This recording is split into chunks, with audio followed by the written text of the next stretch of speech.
All right, so real quick, Rocky put out a poll to see what everybody thought of this idea of a turret on the bed slide out for the big Burb. There were a lot of comments, good, some bad, and there were some that were really helpful. And I kind of want to focus on one of those comments here first, and that's by MGB, talking about having different kinds of vehicles for different kinds of situations, and it was good back and forth. I'd love it if you guys could think on this and actually help us think through this as well. We've come up with a lot of ideas, but we are two heads and you are many, and we would absolutely love to hear what you are thinking on this one.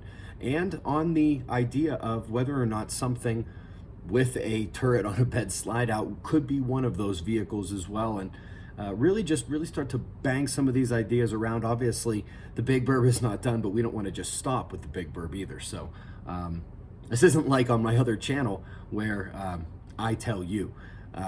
This is where I am learning, I am new, and I'm loving every bit of it. And this is the time when you tell me.